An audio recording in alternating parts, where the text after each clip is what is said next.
Friends, we have discovered another additional thing about Mercedes that uses a trick to have the most power from the MGK during the qualifying lap. This is why there is such a large gap between Ferrari and Mercedes in qualifying, even more than in the race. In today's video, we will take a detailed look at how Mercedes uses electric energy during the qualifying lap and what trick they are currently using to gain a clear advantage and why the FIA says nothing about it. We also need to look at the changes scheduled for April 9 that will then be discussed between teams and the FIA regarding the 2026 regulations. We also need to talk about the tests being conducted in Japan on wet tires and also about Verstappen, who is not present on those days. That said, let's get started.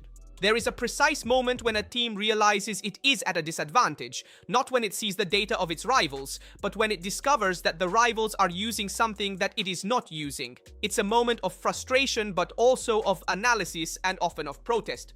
What emerges from the Japanese Grand Prix tells a story of this kind. Mercedes and Red Bull had a hidden advantage in qualifying, a subtle but potentially decisive technical detail, and Ferrari discovered it in the worst way. Let's start from the beginning. The regulation on the use of the MGK of the new 2026 engines provides for a gradual reduction of electric power, 50 kWh at a time, at intervals of 1 second. This means that when a driver reaches the straight after a high traction corner, the power doesn't drop suddenly. It descends slowly like a staircase. It's a rule that exists for technical safety reasons and applies to everyone, or at least it applies to almost everyone.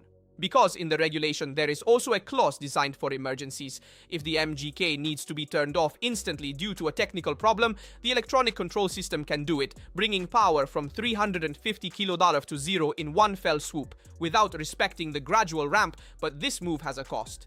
After activation, the MGK remains blocked for a full 60 seconds, useless in normal race conditions. That block is a huge penalty. 60 seconds without electric power. In a modern circuit, it's practically unacceptable, and that's exactly why the deterrent works, or rather it used to work. Mercedes and Red Bull found a way to exploit this rule in qualifying. The idea is simple. Instead of letting the electric power decrease gradually along the final straight, in the fast lap it is cut all at once, exactly at the end of the lap. This way, the 350 kWh remain available for a longer fraction of time, almost until crossing the finish line. The next block kicks in already during the pit entry lap. When performance is no longer needed, it doesn't change the total amount of energy that can be spent. This is important to clarify, but it changes the moment when it is spent. And concentrate it all before the finish line, in the final straight instead of scaling it on exit, it can be worth a few precious thousandths in qualifying. The problem is that this trick has a very visible side effect, and we saw it embarrassingly at Suzuka, when a driver suddenly slows down after the finish line to yield the line to a fast car coming from behind. As usually happens on qualifying laps, the engine finds itself without the electric blanket of the MGK, without the boost from the turbo, with the revs collapsing. The result is an almost total stall of the engine, and the driver, Kimi Antonelli and Max Verstappen, found themselves crawling through the fast corners of the first sector with almost no power. After setting the fastest lap in qualifying, Verstappen spoke of a glitch, but it wasn't a malfunction. It was the logical consequence of a system designed for emergencies, used competitively with its limits, which become dangerously visible. The FIA took note. It turns out that there were direct communications with Mercedes regarding the use of this mode at Suzuka, and Mercedes chose not to continue using it during the Japanese weekend. This is where Ferrari also comes into play, because that frustration we mentioned at the beginning is not new. It is the latest in a series. Previously, there had been the issue of interpreting the rules on compression ratio, where Ferrari had already contested Mercedes' approach. Then there was the starting procedure modified to help those struggling with turbos, and Ferrari had clarified that they raised that issue a year earlier.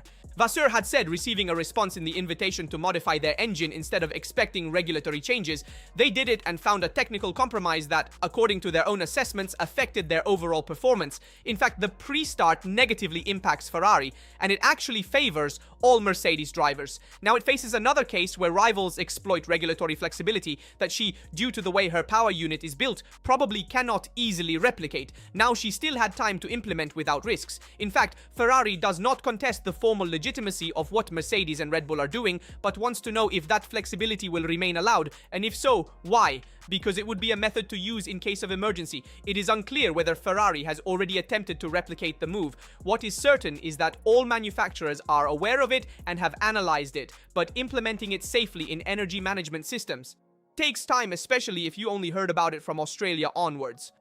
The open question is whether this trick will survive in the coming weeks. In the upcoming races, the FIA has accepted that the rules allow it for now, but the incident in Suzuka has raised the level of attention on safety, and it might be enough to push her to intervene.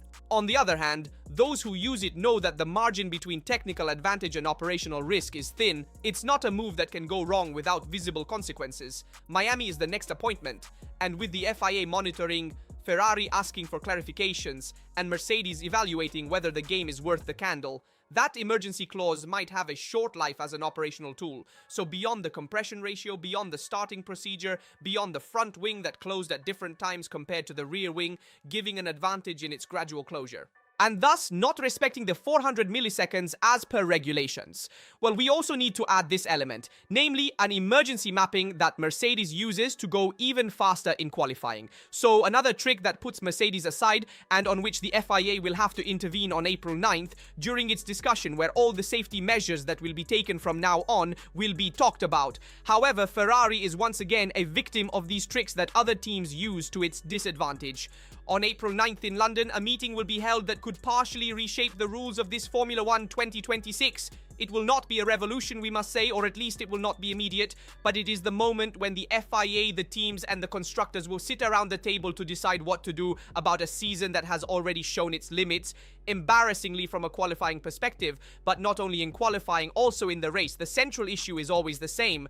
Qualifying has become an energy management, not a battle of pure speed super clipping. That moment when the battery runs out and the driver literally has to lift their foot on the fastest straight of the circuit. It has turned hot laps into something profoundly unnatural, and the paddock knows it, the drivers say it, even those watching from home can feel it. Jos Verstappen said it bluntly in an interview with The Telegraph. He woke up in the middle of the night to watch the free practice in China and turned off the television after 15 minutes. He had never done that before, and it's not a negligible detail coming from the father of a world champion who has lived decades in Formula 1 from the inside. So what can be done concretely in the short term? The most direct hypothesis, increasing the fuel flow to give more power to the internal combustion engine and compensate for the electric deficit.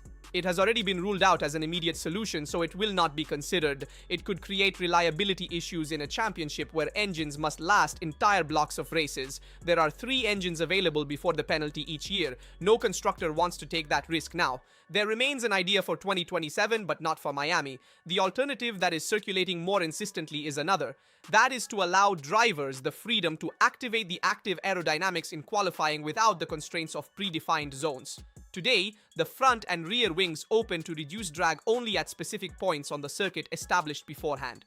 The hypothesis is to eliminate this constraint in qualifying, allowing drivers to keep the wings open for longer periods, reducing drag and lightening the load on the battery. The logic is simple. Less drag means less energy needed to maintain speed. And a battery that discharges less quickly could be enough to complete a fast lap without hitting the clipping. I always learned that the wings would benefit from the acceleration and energy management would become less neurotic. However, there is a significant technical complexity. The reduction of drag with the wings open varies from 25% to 40% depending on the circuit and the aerodynamic setup adopted. This would open up very different tactical scenarios between the teams. Some choose high downforce wings, while others aim for low downforce, making qualifying more variable but also harder to decipher. Meanwhile, not everyone in the paddock is pushing for quick interventions. Ferrari and Mercedes, the 2 teams that currently have the most to lose from regulatory changes mid-season, prefer to wait. The position is to gather data from the first races before touching such complex regulations. It's not just a technical caution, it's also a comprehensible political move. EOSVET made it clear. Toto Wolff and Mercedes have invested time and money in this regulation and have built a concrete advantage. Not only in terms of performance, but also in knowledge. It makes sense that they want to protect that position for as long as possible. Some minor changes for qualifying may come, but deep structural changes, well, they won't happen because the Silver Arrows will try to resist. The meeting on April 9th will not solve everything, but will say a lot about how willing this Formula 1 is to look in the mirror. iOSVET claims that Toto Wolff and Mercedes do not want to change the regulations at this time, not so much for safety measures or for the show, but because they have an advantage on their side and therefore want to try to preserve it. However, in the same way, Ferrari at this moment also seems to be a bit more conservative, rather than trying to change the regulations and trying to catch up with Mercedes on the updates that will come from Miami onwards. 3 races, 3 pole positions, and 3 victories with 2 doubles. Mercedes' record at the start of the 2026 season leaves no room for interpretation. The Mercedes V17 is the best car, and Mercedes' power unit is undoubtedly the most powerful of the 8 Ferrari follows, knowing exactly where it is losing, even if it cannot remedy it yet. The power gap between Ferrari's 0.67/6 engine and Brixworth's is estimated at 25 horsepower. This is not an opinion, it is a number that justifies the appeal from the duo, the regulatory mechanism that allows the FIA to authorize extraordinary development of the thermal engine for constructors who are behind outside the budget and with additional hours on the test benches. If the evolution is ready, the debut could take place in Barcelona in mid-June. But there is a confusion that needs to be clarified immediately, because even within Ferrari itself, there doesn't seem to be clarity on the calendar. Hamilton said he hopes for a new engine by Miami. Leclerc denied anything new regarding the engine in Miami. The correct observation was Charles's. In fact, the duo unlocks after the 6th Grand Prix, but with Bahrain and Saudi Arabia cancelled from the calendar, it's not even clear which GP counts as the 6th, Miami or Monaco. It seems that the intermediate scenario is the race in Canada or Barcelona. In the meantime, Ferrari will work on the energy management software, an update that will arrive already in Miami, hoping to at least partially correct those sudden power losses that both Leclerc and Hamilton complained about in Suzuka. However, this raises a question that goes beyond the simple horsepower deficit. The Ferrari SF-26 was not born with the most powerful engine as the absolute priority. It was born as a compromise project conceived and shared from the beginning between OXR for the aerodynamic chassis and Enrico Gualtieri for the power unit. Maranello chose an internal combustion engine that operates at higher temperatures than its rivals, allowing for a reduction in radiator size and narrowing the air intakes on the sides. The Ferrari SF-26 has the smallest dynamic intake of the 8, a figure that in the past would have been unthinkable for a Ferrari notoriously hungry for air. The turbocharger was chosen for specific reasons: to recover energy in slow transients without losing RPM, to manage turbo lag without the MGH, and to utilize the 6-cylinder under load even in cornering sections to generate aerodynamic advantages. This is also where the STM comes from, the flap in front of the exhaust that uses the blowing of hot gases to improve the efficiency of the rear wing and the extraction of the extractor itself, a solution that only the AS shares with the same rear end as Ferrari and has been able to replicate. The critical point is this: all these sacrifices on the engine front, they made sense if the promised aerodynamic advantages really materialized. And after 3 races, the question that Maranello is also asking is legitimate. Has the Ferrari SF-26 met the project targets in terms of aerodynamic efficiency, or have the power shortfalls only been partially compensated?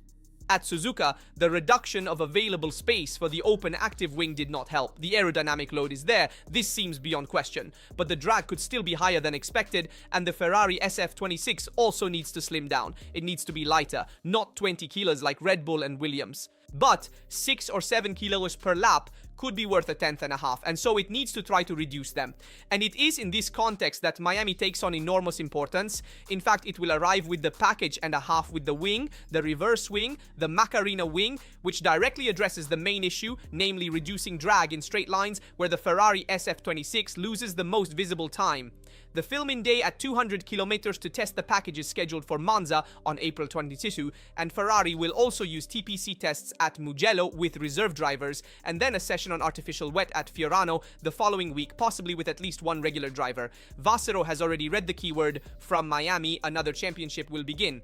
The direction of work is clear: aerodynamics, energy software, setups, tires, all in parallel. You can't focus everything on just one front without losing ground on the others. However, the alarm bell does not only come from Mercedes. In fact, at Suzuka, McLaren also showed a signal that Hamilton immediately read clearly Piastri according to a McLaren MCL40 in clear recovery compared to Australia and China.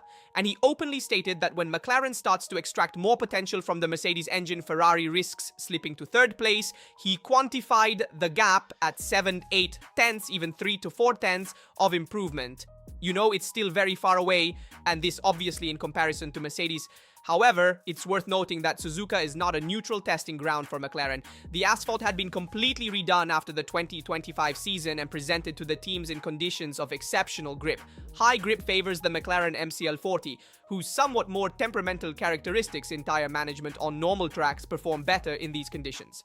In Australia, they suffered from graining, went into crisis, and lost tens of seconds. More races were needed to understand if what happened in Suzuka was a structural step forward or just the effect of the track, but Hamilton's warning remains valid. Miami will be the first real test for the Ferrari SF-26 renewed, and the stopwatch doesn't wait. And pay attention to another aspect, because Andrea Stella emphasized that McLaren has emerged in Japan, also due to the new asphalt, which has hidden let's say, the weakness in the chassis, which at this moment, McLaren doesn't seem to have the same chassis performance compared to Ferrari. It seems to be slightly a step back. At the power unit level, they are better understanding the management software of Mercedes, and therefore the Mercedes power unit is better understood for McLaren itself. So we will have to see from Miami onwards if McLaren will be able to catch up to Ferrari, or if McLaren will remain the third force in the championship. Note that Formula 1 is currently in Japan. For testing on Pirelli tires with Red Bull and Racing Bulls, for Red Bull there is Ajar, for Racing Bulls, Lawson and Lindblad have alternated. However, there is one who is missing, namely Verstappen, who is currently not testing with Formula 1, but he is driving the Mercedes in GT3. In short, he is competing in another championship and racing with other cars, so his commitment for the Pirelli test was definitely not required.